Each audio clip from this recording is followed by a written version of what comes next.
Maka abbaa kan ilmaa kan hafuura qulqulluu waaqa tokkoon ni amanna amin.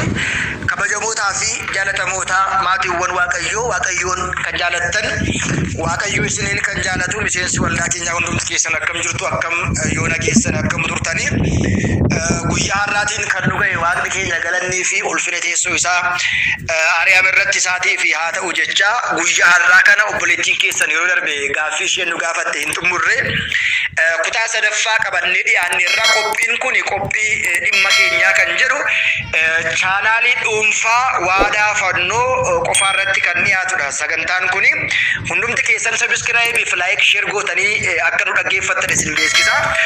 Guyyaa har'aa kana immoo gaaffiin inni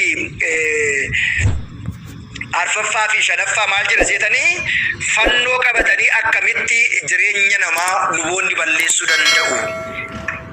Luboonni akkamitti jireenya namaa balleessuu danda'u kan jedhu yaadni nuu ka'ee jira obboleettii keessa irraati. Egaa mi'a amma hunduma dursa warri jireenya namaa hidhan warri jireenya namaa qaban luboota qofaadhaayi. Mi'imanii yookiin immoo uummanumti aangoo hin qabne lubas daakunis qeessis hin taane hojii kana hin hojjetuyi.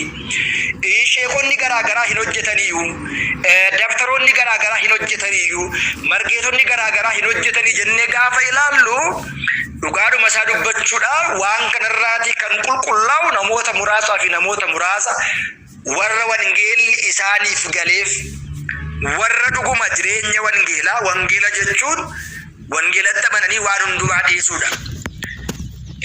Kutota garaagaraa hojii biyya lafaa gochaa biyya lafaa hunduma dhiisanii waaqayyo duukaa bu'uu fi waaqayyootiin amanuudha.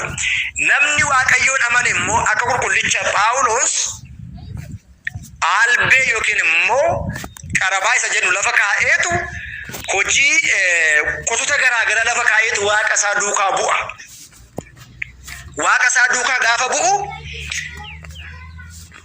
ani kanaan booda Kiristoosiitiif booji'ameera akkuma qulqullicha Phaawulos hojii ergamootaa boqonnaa 8 kaasaa dubbisaa.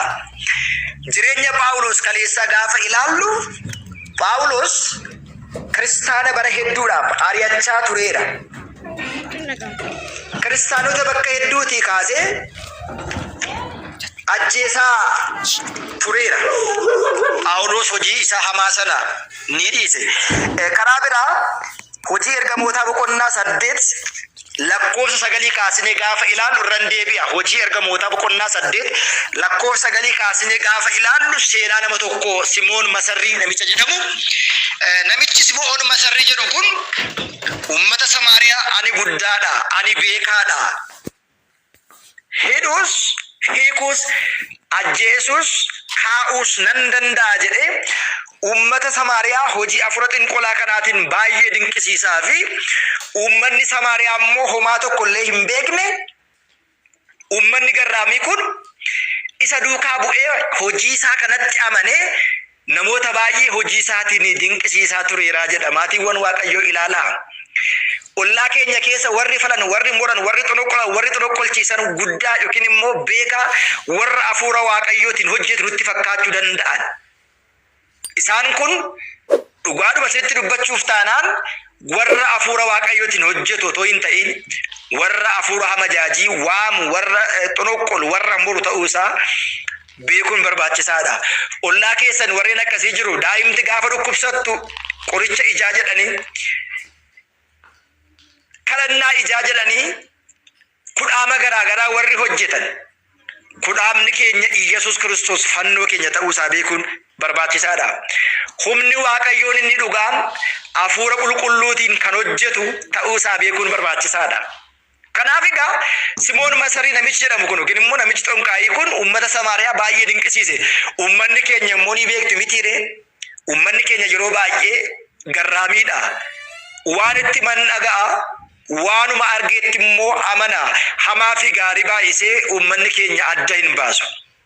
Keessumaa sabni keenya Ortodoksiin afaan Oromiffaatiin tajaajilamu uummanni kun garraamii waan ta'eedhaaf namoonni garaagaraa dhimma garaagaraa itti ba'atu, ittiin hojjetatu, ittiin daldaalatu, isuma hidhu, isumarraa hiikuu isumarraa fudhatu isumaatiif kennu kana ilaalanii namoonni baay'een hidhamanii kan isaan dhumaa jiranii fi jireenyi isaanii galadoo fi rakkoo garaagaraa keessa kan gale namoonni baay'een dhamaanii harki isaanii duwwaa hojjetanii harki isaanii duwwaa dhalchanii daa'ima isaaniirraa galata hin qabanii boqonnaa hin qabanii hojjetanii hojii isaaniitiin boqonnaa hin qabanii rakkoo garaagaraa keessa namoonni baay'een kanaan gale namichi kun egaa Simoon kun hojii guddaa hojjedha jechuudhaan xunuqqulluun uummata Samaariyaa baay'ee dinqisiisaa ture. Magaalaa sana keessattis xiqqoodhaa qabee amma guddaatti humni Waaqayyoon inni guddaa isa kana jechuudhaan namoonni isa dhaggeeffatu ture. Baroota hedduudhaan booda warreen xunqulaadhaan isaan dinqisiisaa ture kun ni dhaggeeffatu ture. Haa ta'u malee garuu waa'ee mootummaa Waaqayyoo fi waa'ee Iyyasuus Kiristoosiin uummata kanaaf lallabaa Filiiphoos yommuu amananitti duukaa bu'aa Waaqayyoo Filiiphoos gara biyya kana gaafa dhufu fayyisaan karaan jireenyi anumadhaan alatti gara abbaatti kan ba'u hin jiru jedhee akkuma dubbate gaafa inni barsiisu gochaa Simi'oon yakka Simi'ooniin baranii jedha. Saba Waaqayyoo baay'ooliin keenya kana waan beekaa jiru natti fakkaachaa hin jiru. Faltuun xonqaayin mortuun falfaltuun guyyaa tokko ba'uun ishii waan hafu miti. Dhokattee saba keessa jiraattee jireenya namaa kan balleessitu jireenya namaa gadadoo keessa kan galchitu guyyaa tokko jireenya namaa akkuma isaan onsan Waaqayyoon isaan onsa waan ta'eedhaaf dhumni isaanii badiinsa. Gochaan isaanii hojii sukkanneessaa hojii yakka kana waan ta'eedhaaf Waaqayyoon akka isaan gaafatuu fi akka isaan itti murteessu gatii facaafatan akka isaan argatan asirraatti arguun barbaachisaadha. Uummanni Filiiphoosin argee gaafa amane dubartoonnis dhiironnis ni amananii. Simoonis immoo mataa isaatiin ni amane. Filiiphoos waliitiin walii galanii wanta hin raawwatamnee fi ergaa guddaa kana hojii dinqii kana yommuu arganitti Yerusaalem keessa kan turan duukaa bu'oonnis uummanni Samaariyaas jecha sagalee Waaqayyoo amananii fudhatanii Phexrosii fi Yohaannisiin siif kabaja sagadaa kennanii fi jedha. Galannii fi ulfinni Waaqayyoo fi haa ta'u. Egaa maatiiwwan Waaqayyoo Simoon hojii xonqolaa ni dhiise. Bara baay'ee ittiin jiraateera. Bara baay'ee hojjetee galii guddaa ittiin argateera. Har'as warri hojii akkasii kana hojjetan dhiisanii Waaqayyootti amananii Aawuda Nagastii sana hojiiwwan qoshaashaa yookiin immoo waan xuraa kana baasanii gatanii Waaqayyootti amanuun isaan barbaachisa.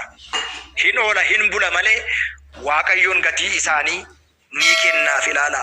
Simoon bifa kanaatiin Waaqayyootiin amanee hojii xuraa'inaa kana hojjechaa ture gara Waaqayyootti deebi'eedha. Kanatti aansuudhaan egaa duukaa bu'oonni Waaqayyoo Filiiphoos fa'aa hojii kana harka isaanii mataa irra kaa'anii fayyisuu kana gaafa argu Simoon amma immoo as deebisee hojii hafuura qulqulluu kana qarshiidhaan bituu barbaade jedha.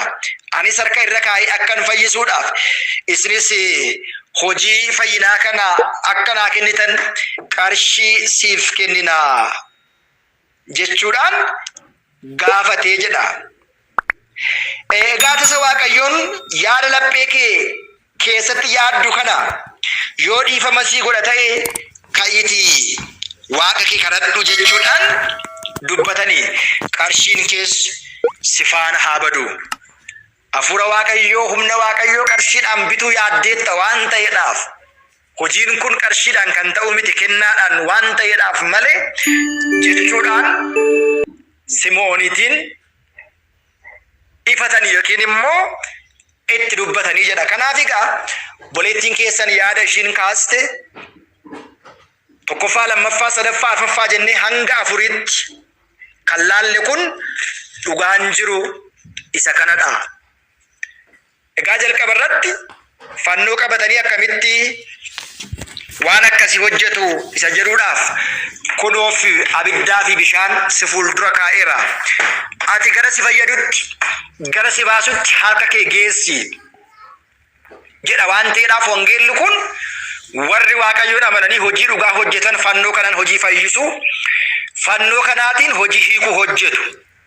Warri immoo hin beekne wangeelli isaaniif hin galleen hafuura hamaa namatti erguudhaan gama tokkoon faayidaa fooniif hojjechaa gama tokkoon immoo faayidaa lubbuu waan hojjetan fakkaatanii fakkeessistoonni eessumaayyuu hin dhabanii luba waan ta'eef miti namni kamiyyuu egaa keessa isaa amantaan yoo jiraate wangeelli yoo isaaf galeef hojii hamaa kana hin hojjedhu jedhee yaaduu danda'a. Inni biraan egaa luboota qofaa otoo hin ta'in margeessa qofaa otoo hin ta'in monoksota qofaa otoo hin ta'in uummannumti kamillee kana hojjechuu danda'a. Kun barumsaatiin kan dhufu shaakalaatiin kan dhufudha. Hojiin moraa waan ta'eedhaaf sanyummaas hin qabu luba waan ta'eef waan ta'uu dhiiseedhaaf waan hin taane kana beekuun barbaachisaadha. Inni biraan immoo luboonni ofii isaaniitii hojjetu akkamitti dhaqnee biratti gaabbii galla warra jedhanii warreen akkatti shakkaman naannaa keenya yoo jiraatan adda baasnee beekuu qabna.